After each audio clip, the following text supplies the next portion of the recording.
Horizon, the podcast from geopolity.com. Now, Geopolity will soon be releasing a report on the 1st of January titled Strategic Estimate 2022. Our analysts have been working hard following the key events in the past to look at trends and patterns in order to give you an insight in the year to come. I've had the privilege of getting a preview of this report, and we have Geopolity founder Adnan Khan here to discuss some of the key findings. How are you, Adnan? I'm good, Yusuf. I'm good. How are you? I'm very well. Now, I found this report, it was very interesting. It was a good overview of everything. Could you tell us a little bit about this report and what you were trying to get? What was your thinking behind it? Okay, so I think the word you mentioned there, it was a good roundup of things. That's really the thinking behind it. I mean, for the last decade, every year, end of a year, I usually have written some sort of content regarding the key political events of the year, how the world has shaped up, and what that means going forward.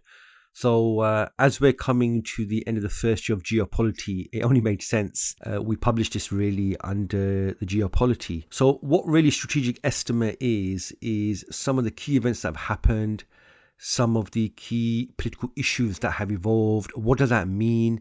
What does it tell us about the global balance of power? Where are things going? So anyone who wants to make sense of where the world is, whether you're a beginner, whether you're someone who follows this, there's something for you in this report.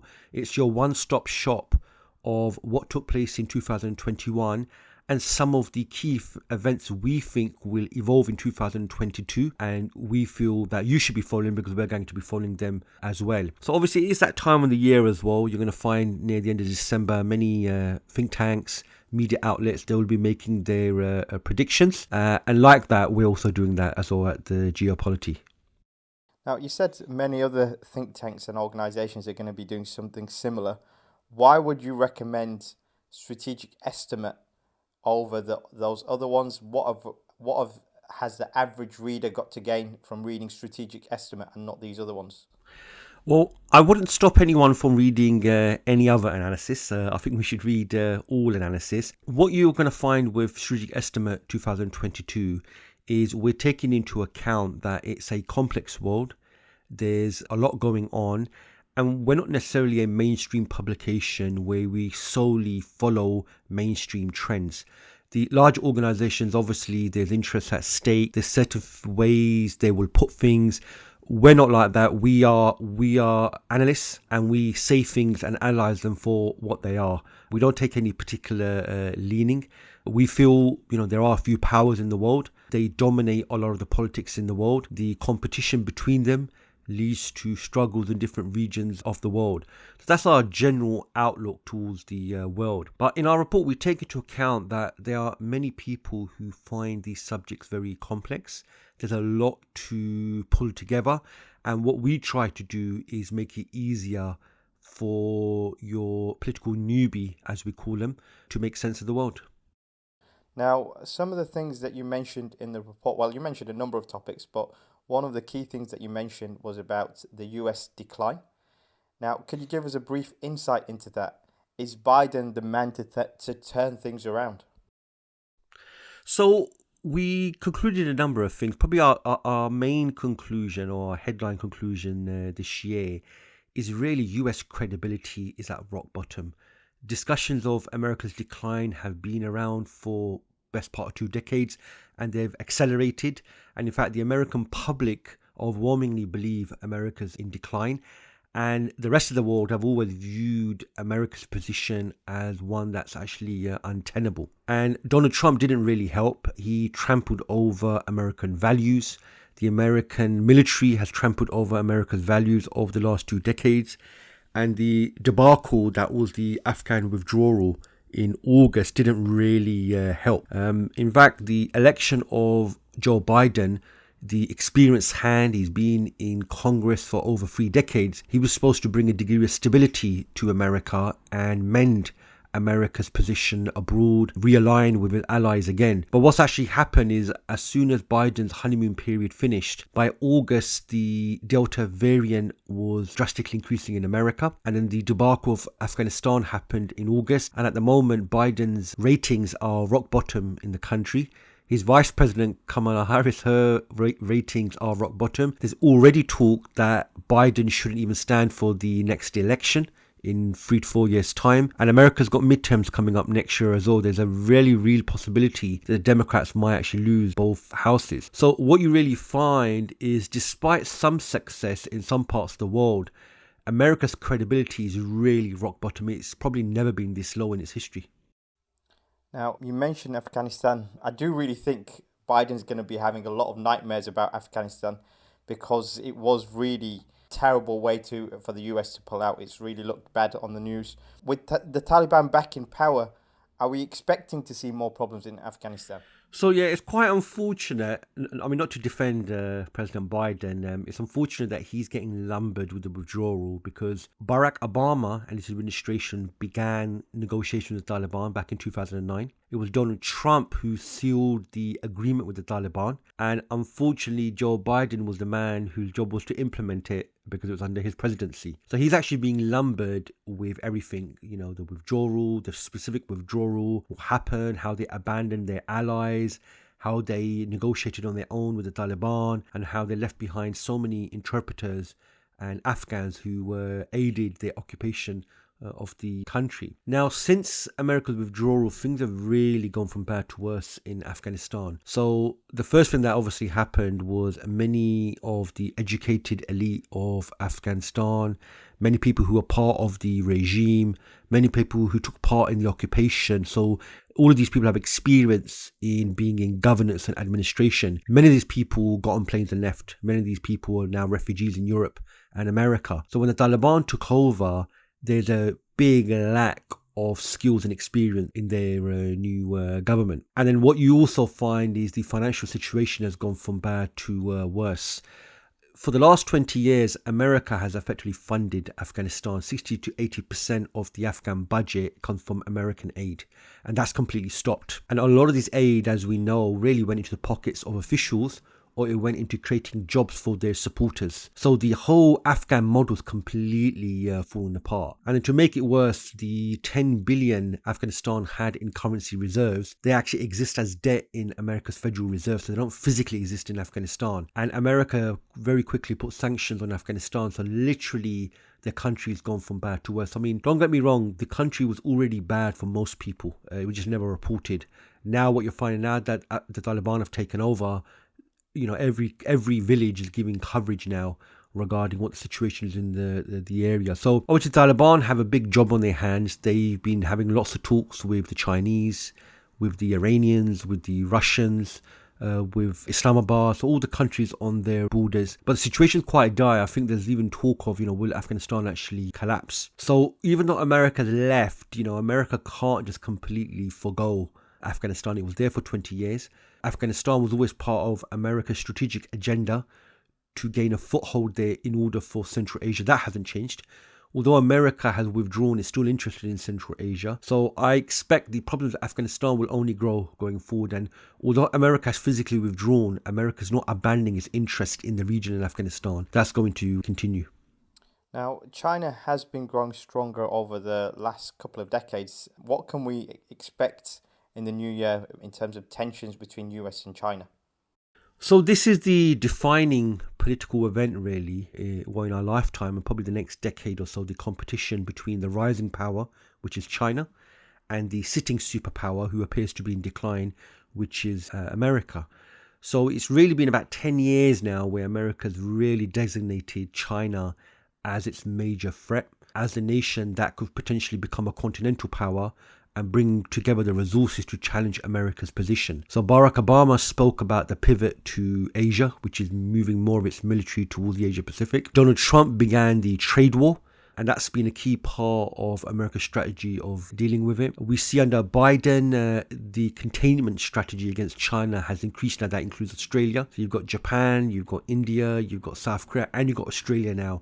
A ring of nations America's using to try and contain China. Interestingly, and we can discuss this, the response from China has been pretty muted. There's not been a major pushback from China on this, and we can really discuss this, why that is the case and what options they have. So this competition between the two, this great game, it's only going to increase in size and scope and depth. At the moment, interestingly, both countries have serious domestic concerns they have to deal with. Biden has a divided party. Biden's poll ratings are really, really low. Biden hasn't really been able to bring his allies together, in Europe especially, to present a united bloc against China. In China, the lockdowns had significant impact on the Chinese economy. You've got a property real estate crisis brewing in China. I think their largest private real estate company just defaulted on its debt. You had blackouts this year in China, energy blackouts, some shocking for a country that's nearly the largest economy in the world. So I think you may get a bit of a breather in the next year because both nations have serious domestic issues to actually deal with. However, the underlying trend is going to be competition. And what we're seeing is America is building a ring of nations around China. And really, China needs to respond. There's been a lot of saber rattling in the last month or two regarding Taiwan. China, just this week, it carried out a naval exercise on one of its islands off the main coast. And this island is the size of Taiwan. So it could be doing a practice run really for potential invasion of Taiwan. And this is probably going to be the defining feature of the global balance of power really for the next decade. Now, this containment strategy that you mentioned, it was a similar strategy that was employed against the USSR.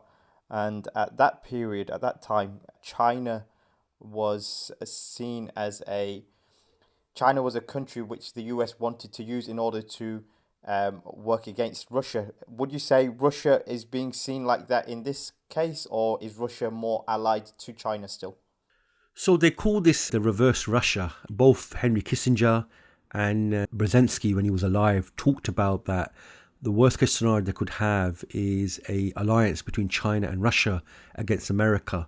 And the reason why that is because that would give them the element of power both countries don't have, they do have if they combine their resources. So there has been a lot of talk in American foreign policy circles of reaching out to Russia or coming to an agreement with Russia in order to lure it away from China and really use it against China. Obviously, the Russians see an element of this, but the problem you really have is Putin and the security class still see Russia as a power that should be reckoned with. And it's a big issue for them that they're not recognized as a peer power to America. So you find, despite what's going on in Ukraine, despite what's going on in the Baltics between the West and Russia, America and Russia were still able to work together in Ukraine. And Ukraine is quite far from Russia's homeland. So it shows that both countries couldn't potentially work together. I think a lot has to happen for this to really take place. However, Russia and China are also growing very, very closely together. You're seeing on the energy front, China now and the east of the world is becoming as important for Russia from an energy perspective as the West. Russia and China are undertaking more and more military exercises. And you find on the political front, Russia and China work together to take positions that are against America, whether it's at the UN and other international organizations. So really, again, we touch on this in the report. Going forward, which camp Russia joins in the end may actually determine which camp emerges victorious going forward. Now, in your report, you discussed a lot of things in relation to Russia about growing anti-government and anti-Putin sentiment, and Russia really has domestic problems of its own. Are Putin's days numbered? So it's an interesting question. This year, especially in the beginning of the year, we saw a lot more protests in Russia. See, what's actually going on, and we have a whole section on this in the report. There was a unsaid social contract between Putin and security class and the people of Russia back in 1999-2000. Russia had just gone through a decade of something worse than the Great Depression. And the understanding is that the hard hand of the security class was needed to bring stability. That the mafia, the oligarchs were running riot. And Russia was really, parts of Russia were tearing itself apart. So people accepted Putin and the security class in power, who renationalized the whole country, renationalized energy. And many Russians thought that was necessary in order to stabilize Russia. Now, obviously, we've come a long way since 2000. What you've had since then is energy prices went really, really high. from 2014, then they've fallen. And we're now at a point now where many people feel the opportunities to prosper, the opportunity to develop ideas, the state is now getting in the way. So the social contract between the state and the people, for many people, it's gone as far as they need it. Obviously, the security class don't want to give up power. They don't want to distribute power. The security state is centralized in government. There isn't any real opposition really to Putin, or organized opposition. What opposition there is, they still believe in the United Russia Party, who dominates the politics. But poverty is very high in Russia. Wealth distribution is really, really high. There's been a big lack of infrastructure development as well. Many people can't see the benefit of a Russian invasion in Ukraine, although it was useful at the time for nationalism purposes, same with Syria as well. So I think it's hard to say. I mean, last year, the Russian parliament passed a series of laws which effectively changed the governance system in Russia going forward. So what that showed was Putin was actually preparing for a post-Putin world. And what he's done is actually the constitution actually has distributed more powers of the president to the different factions within parliament and institutions. So it means going forward after Putin, it's going to be unlikely one individual will be able to dominate the political system, because they're going to change the nature of the political system. And that probably shows that Putin recognizes that he needs to start preparing for the post-Putin era. And 2 decades is a long time. You know, you make a lot of enemies, you upset a lot of people. You know, it's very, I mean, the only place where you have rulers who remain for 2 decades are usually dictators or monarchies where they are the only system. So I don't think Putin's days are numbered, but I think being prudent, what Putin is doing is preparing for the post-Putin Russia. Now, if we move to an area a little bit closer to home, there's a lot of talk about EU expansion, and this is after quite a long time. Do you really see that happening, especially with nationalism growing in Europe, and also with the fact that one of its strongest members, the UK, has now left the EU? So what happened this year, and again we covered this in the Europe section of the report, is obviously it's been a lot of bad news for the European Union for the last few years. You obviously had rising nationalism, you had rising anti-European sentiment, you had many unorthodox politicians and groups come to power in European countries who ran on an anti-EU ticket. And all of this in the end culminated in the first nation to ever leave the EU, the UK, which has never happened before. In fact, the EU only has rules for how you join, it didn't actually have any rules for how you leave. This is the first time that's actually happened.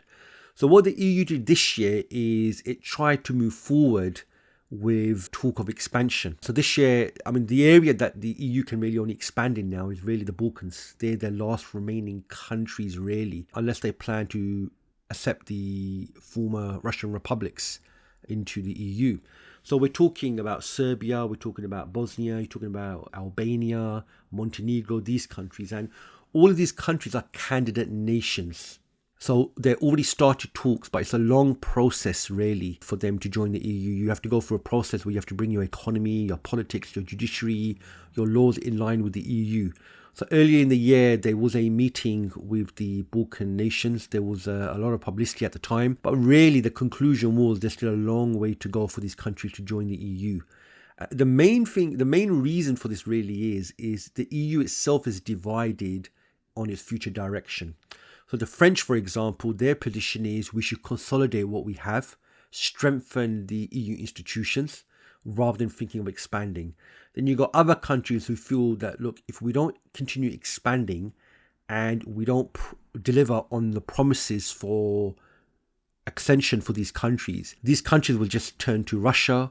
You've got China now, who is investing a lot in the Balkans area in Europe. And then you've also got Turkey as well. So the EU itself is quite divided actually on its overall direction. The problem you've obviously got is this isn't Central Europe joining the EU, it's the Balkans. These are areas where there's still a lot of corruption. You've got the mafia. Even the politics is not very representative. Even Bosnia looks as though it's on the verge of collapsing. So there's a lot of work that has to be done before these countries join. But part of the EU's foreign policy has always been that in the long run, we want the whole of Europe to join the European Union. So talks can start, but the long-term direction is these countries will join the EU. If that's taken off the table, then really that's going to have an impact on the EU's influence on the rest of Europe. So, yeah, shockingly, as your question said, it's quite shocking for some. Why is the EU thinking about expanding when there's talks of will it survive? But they're divided on this matter. There are pro-EU individuals, countries, who believe Europe needs to keep on expanding. That's the original objective of the European Union. But there's other people like the French and Northern Europe who feel, look, let's consolidate and let's strengthen what we have already rather than bringing in new entrants. Now, there's a lot of past talk about power and wealth generally moving from the west towards the east. Would you say the EU and all the things that are happening in the US, this is one of those signs of that actually happening? So wealth and power actually moving gradually towards the European countries and US towards, say, like China and Russia?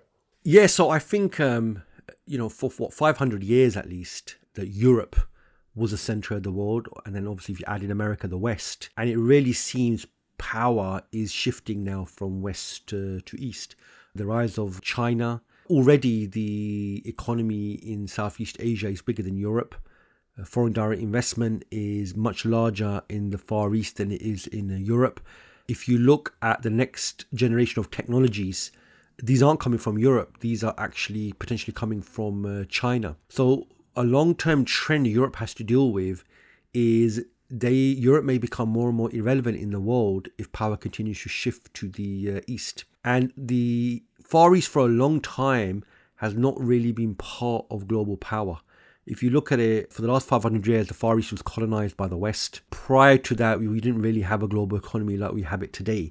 So one of the trends really at the moment is it seems economic power is already shifting virtually to the east. What's really left now is political power. A lot of what goes on in the world, political solutions, climate change, the solutions and the policies are developed by Western countries. And what China is saying with the size of its economy, and countries like Japan, South Korea, Australia, the Southeast Asian nations, is they feel they should have more of a say over global issues. So this is really going to be probably another defining trend for the next few years. And Europe has a big problem here. If the economies of the Far East are much larger than European economies, then why shouldn't more Far East economies be on these global institutions or even establish their own global institutions to solve global problems? Now, I guess that actually leads on to another question that I had. Demographic changes, it was a key aspect of your report. And I guess with shifting power and wealth, if it's moving to other places in the world, then demographics will change as well. Now, what challenges does the world face with these, and what countries will be affected the most? So we have a whole section on global demographics, and there's some very interesting findings we found. For long, I grew up in the 90s and the early 2000s. I was told in my economics class the world population is out of control. There won't be enough food in the world. There won't be enough energy in the world. There's just too many people in the world. But this year, what we've seen a lot of worry about things going the other way. So this year, China released its census figures for the last decade. They released them early this year, and America as well. And in China, what they're finding is they've had the slowest growth in their population since records began back in the 1950s. And the same with America. They've had the slowest growth rate. What that means is both countries are not far away now from potentially population decline. And it seems that this is actually one of the key global geopolitical trends, really. We've become accustomed to high fertility rates. So that's children per women. We've been accustomed to that. We've obviously seen population increasing over the last few decades. But what's actually been taking place, the rate of growth has actually been slowing. To the point now is we are actually getting to a point where in many countries, the population isn't increasing. It's not even static, it's actually declining. So in places like Japan, Germany and Russia, they're already at the cutting edge where their populations are already in decline.